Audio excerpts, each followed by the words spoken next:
Hola, bienvenidos a Filosóficas, el podcast. Yo soy Moisés Vaca, investigador del Instituto de Investigaciones Filosóficas. Hoy vamos a hablar con Carlos Pereda, que también es investigador del Instituto de Investigaciones Filosóficas y investigador emérito de la Universidad Nacional Autónoma de México.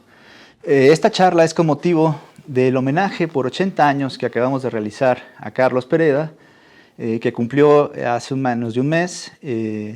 Celebramos 80 años de vida, 60 de los cuales Carlos ha dedicado profusamente a la filosofía. Carlos, qué gusto platicar contigo hoy. Bueno, el gusto es mío de estar con ustedes.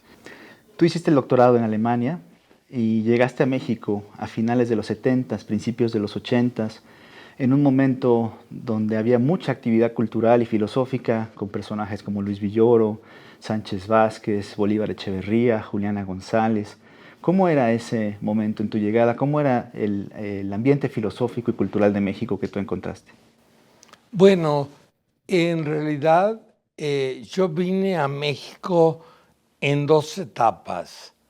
En la primera etapa, cuando terminé el doctorado en Alemania, el DAD nos daba unos viajes que nosotros podíamos elegir por América Latina. Y yo elegí por Venezuela y por México, porque en ese entonces, tanto en Uruguay como en Argentina, había una situación muy difícil universitaria, porque era el momento de uno de los peores momentos de la dictadura. Entonces pensé que, como muchos amigos míos habían ido a Venezuela o a México, pensé que lo mejor era ver cuál era la situación.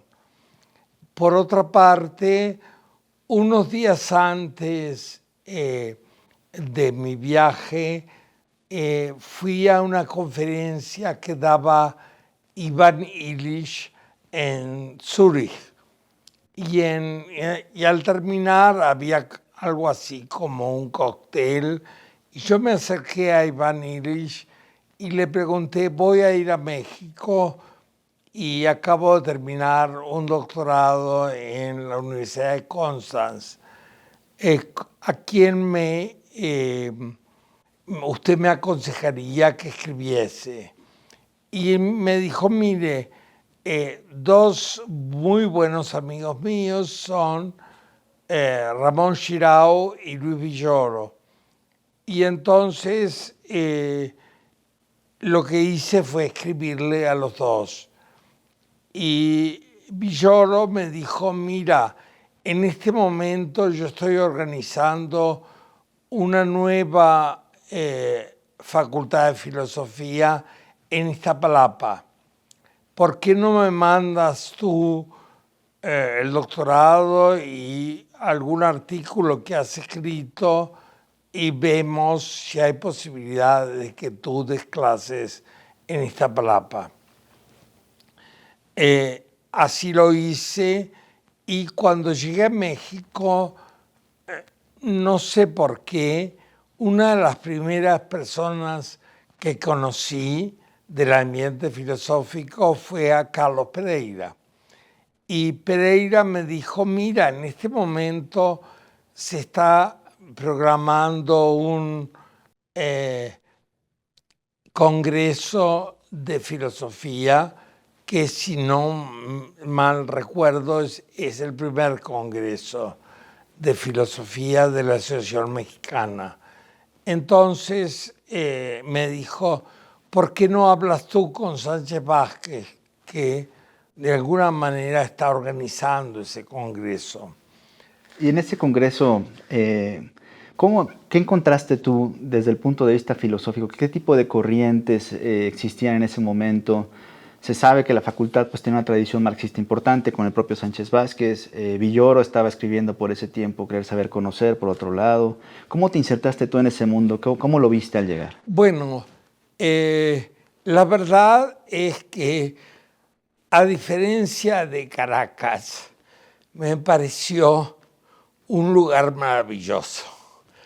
Por un lado, había una gran efervescencia marxista, pero era muy diferente del marxismo que yo había conocido en Alemania.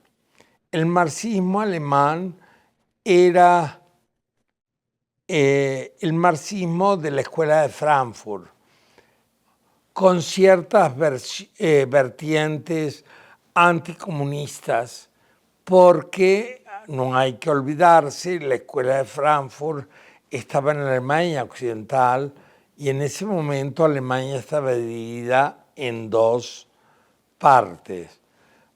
Y la generación más joven de la Escuela de Frankfurt, que era Habermas, era un marxismo extremadamente ya kantianizado. Entonces, frente a ese marxismo que oscilaba entre Kant y Hegel, yo me encontré con los marxistas mexicanos con una enorme influencia de Althusser. Carlos, ya para finales de los 80s, principios de los 90s, hablando del instituto, tú ya estabas aquí. Esa década en particular de los 90s, tú te dedicaste profusamente a publicar libros sobre uno de los temas centrales de tu obra, que es la teoría de la argumentación, ¿no? Sacaste libros tan famosos todavía como Vértigos argumentales, un clásico, Razón e incertidumbre y Crítica de la razón arrogante.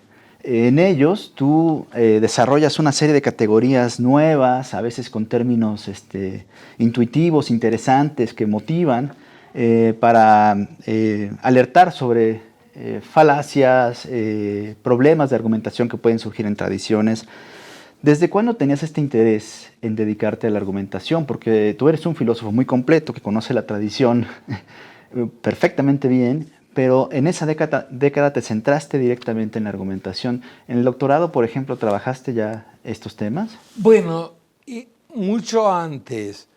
La figura filosófica central del Uruguay, de donde yo provengo, es Carlos Baferreira. Cuando yo hice mi licenciatura, la figura de Baferreira, de alguna manera, era una de las figuras que impregnaba el pensamiento uruguayo y del cual todos sentíamos una enorme admiración y que había que seguir por ahí. Cuando yo llegué a Alemania,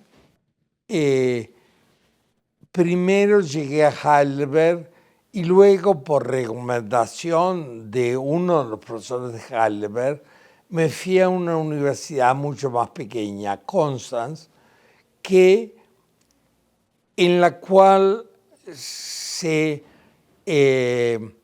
practicaba lo que se podía llamar la filosofía analítica alemana, que era el pensar metódico. Y extrañamente me encontré con que uno de los intereses mayores de la situación en Konstanz era la teoría de la argumentación. Una teoría de la argumentación un poco diferente a la baferreiriana, porque los profesores de Konstanz fueron los que editaron Frege.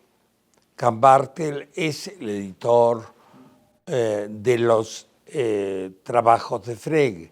Por lo tanto, pese a las diferencias, me encontré con una gran continuidad entre mis intereses de Montevideo y mis intereses de Konstanz por la argumentación. Y mi doctorado fue sobre la teoría de la argumentación práctica en Kant.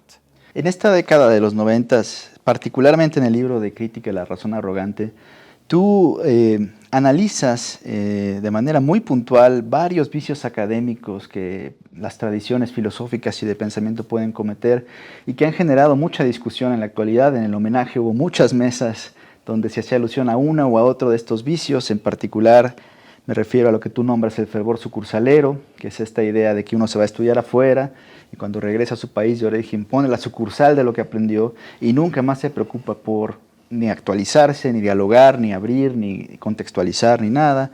Y luego está el vicio opuesto, que es el afán de novedades, que es el simplemente estar buscando cuál es la última novedad en una tradición humanista, el último paper sobre el último tema, sin conectarlo con los problemas centrales de la filosofía, que son universales y que están ahí desde el inicio de la tradición.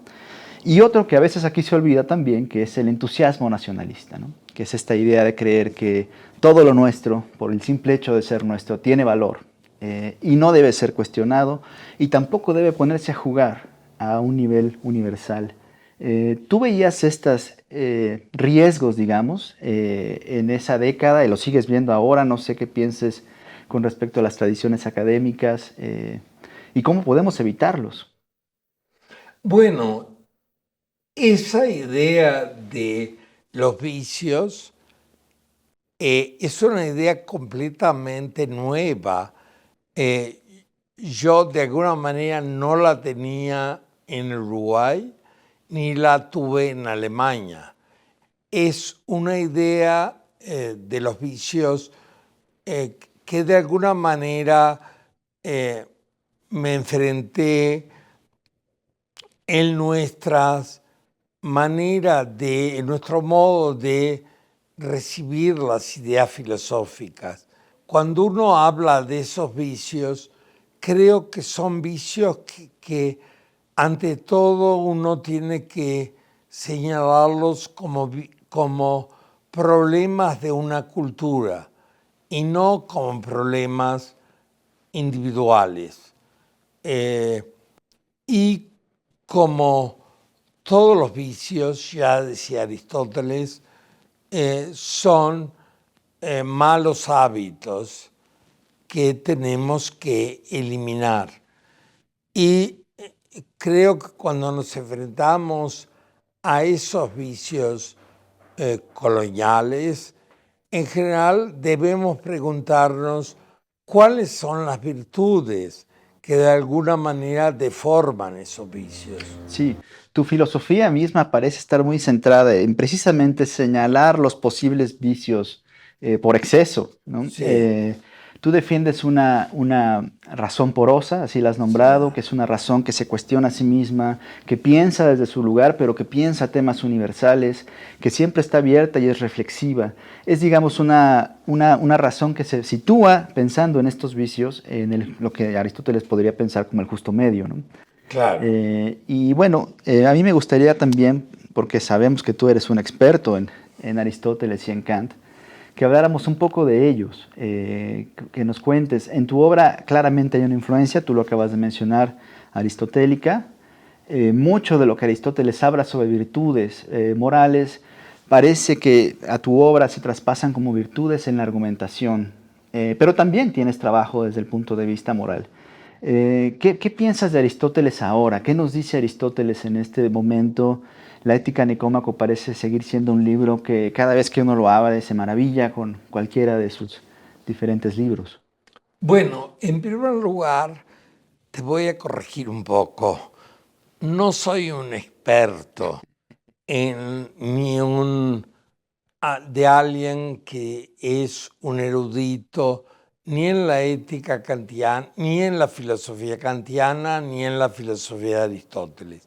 Soy apenas un lector atento de algunos fragmentos de esas dos obras muy centrales en la tradición. Pienso que lo que más me interesa de Aristóteles, a mí personalmente, son dos temas. Por un lado, el tema de las virtudes y los vicios. Y por otro lado, el tema de la capacidad de juicio, lo que Aristóteles llama phronesis, Me parece que esos dos temas son centrales para cualquier pensamiento normativo y no solo ético de la actualidad. Claro, y de hecho la noción de frónesis tiene mucho que ver con lo que tú planteas, entender a la razón porosa, Claro. que además sabe sopesar virtudes cuando hay virtudes en conflicto. Y con respecto a Kant, que también conoces muy bien, ya no voy a decir que eres un experto, pero claramente es la segunda influencia muy fuerte en tu obra. Tú has trabajado directamente interpretaciones de la fundamentación de la metafísica de las costumbres, de cómo entender el imperativo categórico. Próximamente vas a hacer una presentación sobre la formulación del reino de los fines. ¿Qué te llamó la atención del pensamiento kantiano, particularmente del pensamiento moral kantiano? Bueno, creo que hay en Kant un, eh, un agregado a Aristóteles que está ausente en Aristóteles, que es la universalidad. Y me parece que el pensamiento, la fórmula de la universalidad, que me parece que para los contemporáneos es central, está ausente en Aristóteles. El problema es cómo plantear la universalidad, porque se la ha entendido como todas las grandes ideas de buenas y de malas maneras. Hay como muchos han pensado la universalidad como una forma de imposición imperialista de ciertas ideas, que creo es una manera muy mala de entender la universalidad, sino que la universalidad, por decirlo así, no la tenemos que pensar desde arriba, sino de abajo. Una universalidad que tiene que comenzar por ser como me gustaría llamar una universalidad de barrio, irla extendiendo. Por supuesto, en Kant hay también una discusión, como no iba a haber, de las virtudes y los vicios, aunque nunca esa discusión dentro de la tradición kantiana se ha demasiado insistido en ese libro kantiano que es La metafísica de las costumbres, donde una parte está dedicada al derecho y la otra a las virtudes y los vicios. Y en cuanto al otro gran tema que yo señalé en Aristóteles, la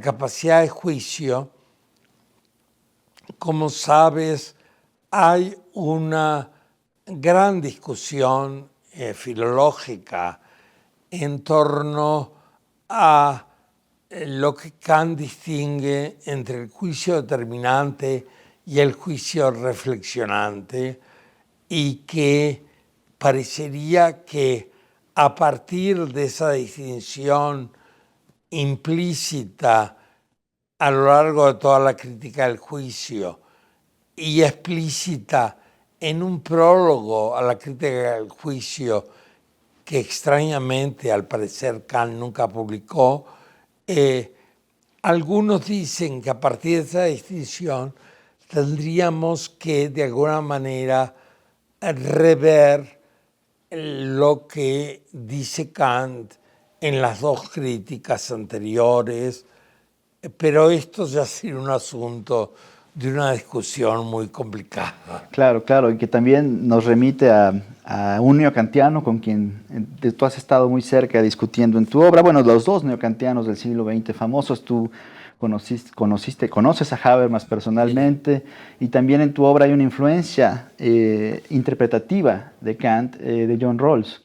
Claro. Me recordaste a la categoría del equilibrio reflexivo, que también es muy cercano a lo que tú planteas con respecto a la razón pura. Bueno, el equilibrio reflexivo, en algunos casos, algunos intérpretes lo han vinculado directamente con la distinción esta kantiana entre juicio reflexionante y juicio determinante. En otros casos se ha dicho que el juicio reflexionante de Kant podría traer problemas demasiado graves. Sí, me quedó resonando, Carlos, esta frase tan bonita como todas las que uno puede encontrar en tu filosofía, universalidad de barrio. Sí. Eso parece que es lo que tendríamos que buscar para posicionarnos en el justo medio, evitando estos tres vicios de los que hablamos, del fervor sucursalero, el afán de novedades, pero también el entusiasmo nacionalista, ¿no? Digamos que hay que pensar los temas desde el barrio donde uno está, pero con pretensiones de universalidad, ¿no? Otro de los temas que tú has trabajado mucho, bueno, sacaste un gran libro sobre confianza epistémica particularmente, sí.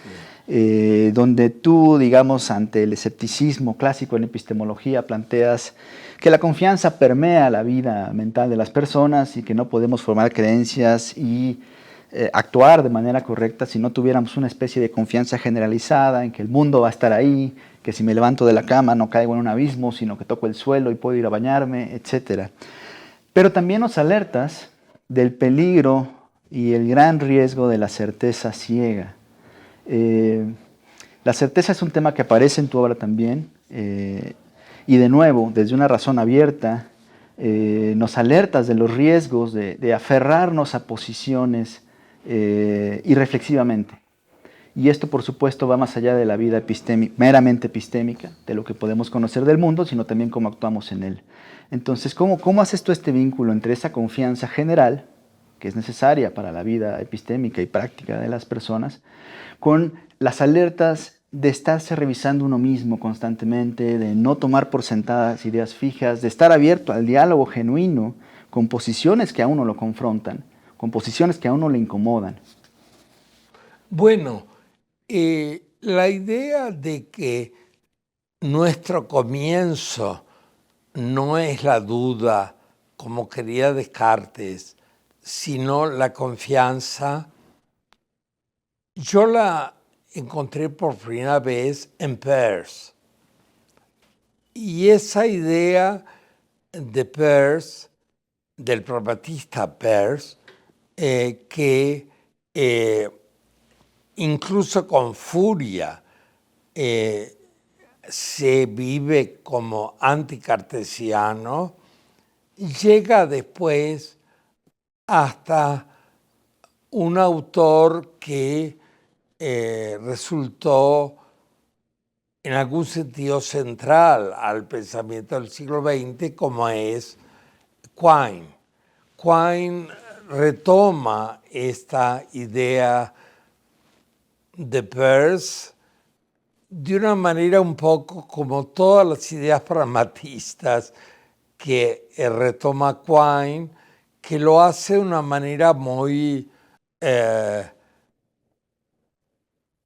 original y muy creativa, porque esa idea está vinculada con la idea de que como Quine nos ha enseñado, y me parece una idea fundamental de dos dogmas del empirismo, es la idea de la totalidad. Siempre, de alguna manera, pensamos teniendo como horizonte una totalidad. En la famosa tesis quiniana que de distinta manera han desarrollado filósofos muy diferentes del siglo XX, como Davidson y otros filósofos. Yo en el libro sobre la confianza, que no es un libro quiniano, aunque a mí siempre me ha gustado leer a Quine, justamente lo que insisto es que de alguna manera tenemos que pensar en algo así como una dialéctica asimétrica entre confianza y duda. Digo que es asimétrica porque si bien inevitablemente todos partimos de la confianza, de que estoy sentado en esta silla, de que la silla, de que los colores que veo son los colores, etc. Al mismo tiempo, la duda se introduce aquí y allá.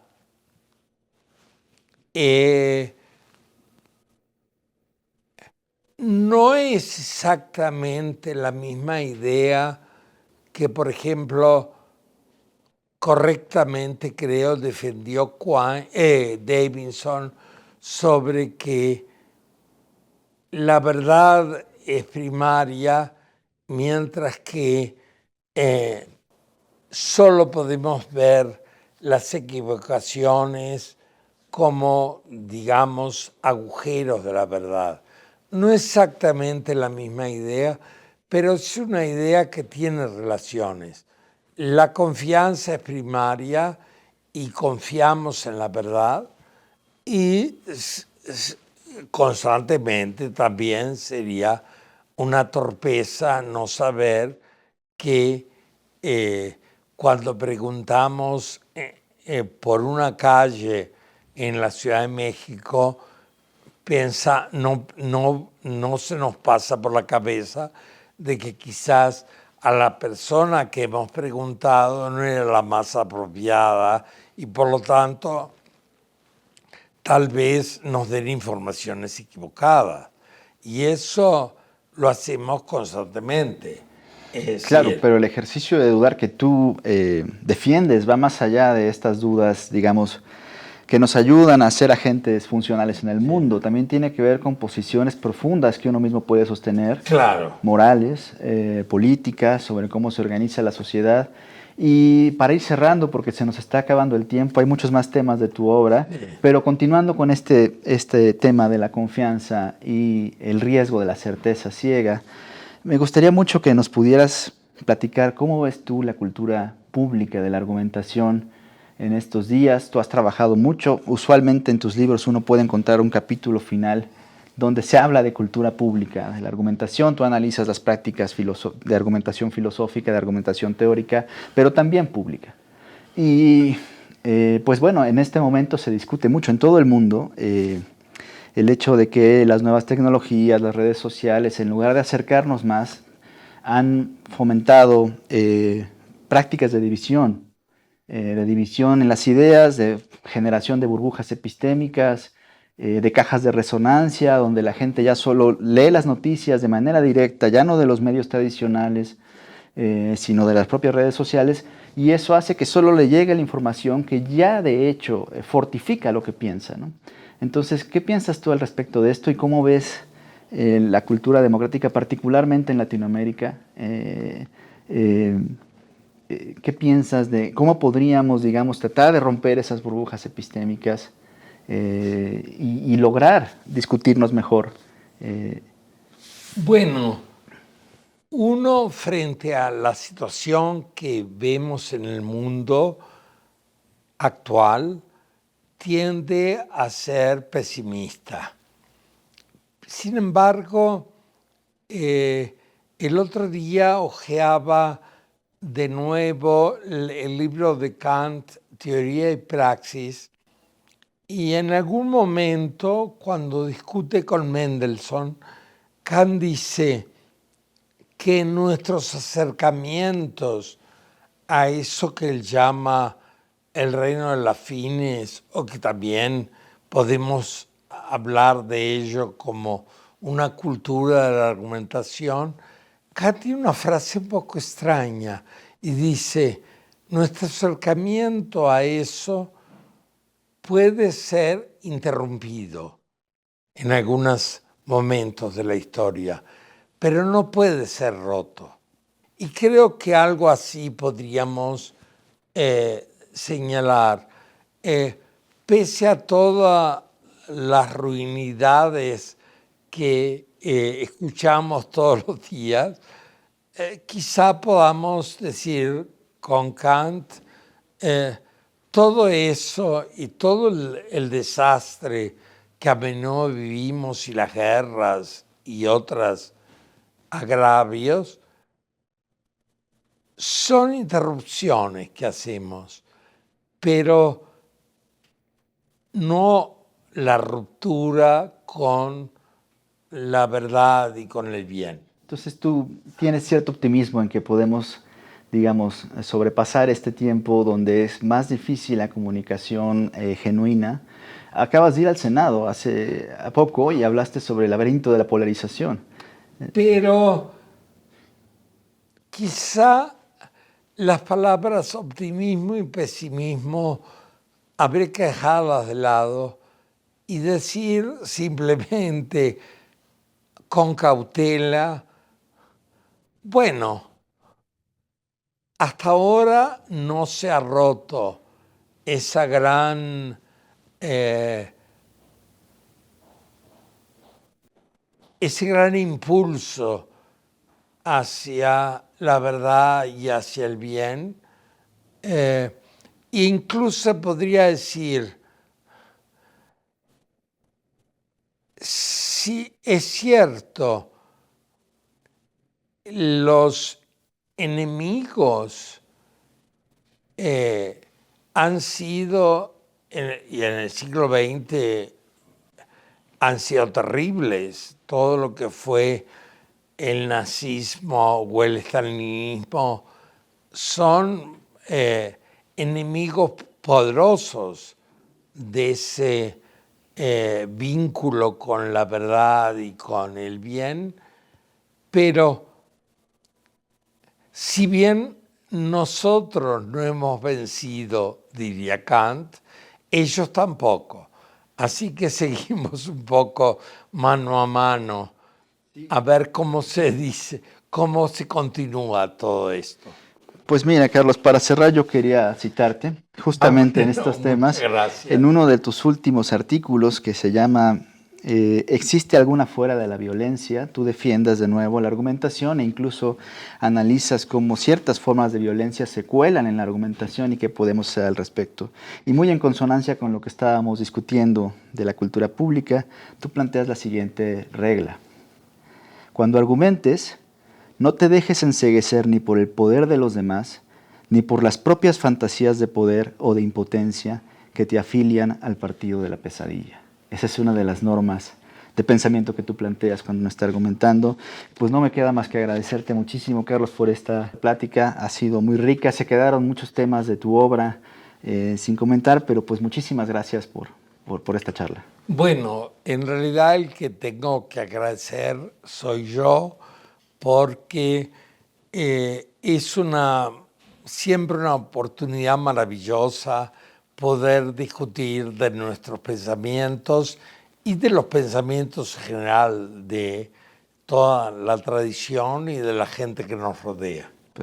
Y bueno, pues muchas gracias a ustedes por haber escuchado Filosóficas, el podcast. Por favor, esperen pronto nuestro siguiente episodio.